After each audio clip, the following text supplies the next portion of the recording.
L'autre info, Guy Birenbaum est à Nîmes ce matin. Ouais, c'est Midi Libre qui présente un beau projet, une initiative lancée par l'association Accueil des villes françaises et le Muséum d'histoire naturelle de Nîmes. Et alors de quoi s'agit-il ? Alors le projet s'adresse en même temps aux amoureux des mots et à ceux des rencontres. Il s'agit de raconter une expérience, un récit de vie ou alors une fiction, un conte, une histoire, mais de les raconter à un visiteur, un seul visiteur, Fabienne, dans une sorte de tête-à-tête ou de huis clos littéraire qui durera 20 minutes et ça va se passer au mois de mai prochain. Donc on raconte une histoire à une personne en fait. Oui, alors on vient pas comme ça au débeauté, il y a un appel à candidature. Première réunion d'information le 4 février à 16h au Muséum d'histoire naturelle. C'est ce qu'explique Annie Pince-Maïrou qui a conçu ce projet. Alors à l'origine, cette idée de tête-à-tête littéraire est née au Danemark et en Finlande.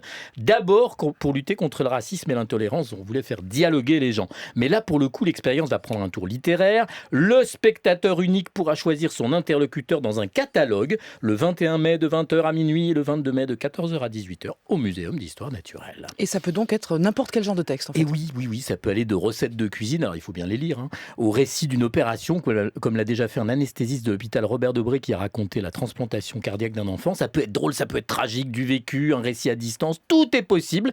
Et l'organisatrice compare ces séances à la tradition orale des griots africains qui savent si bien raconter des histoires, toutes sortes d'histoires. Alors vous avez compris, je trouve ça enthousiasmant parce que ça se base sur le partage, sur la transmission orale, mais à deux, en tête à tête, et puis il faut parvenir à être en même temps auteur et interprète d'un récit pour une seule personne. C'est ça qui est très fort.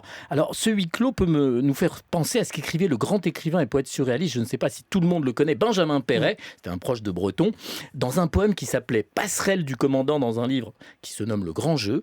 Réfléchissez bien à ce que je vais vous dire maintenant, Fabienne. Allez-y. Il faut être deux pour être trois. Je vous laisse méditer ça jusqu'à demain. Voilà. Et on a le droit de poser des questions ou pas du tout ? Non, on ne fait Ah non, qu'écouter il faut en fait. écouter, c'est une espèce de voilà, vous êtes là, vous êtes emporté par le récit Et de qu'est-ce celui que qui vous raconteriez, Guy ? je sais pas, votre histoire, Fabienne. Bien sûr.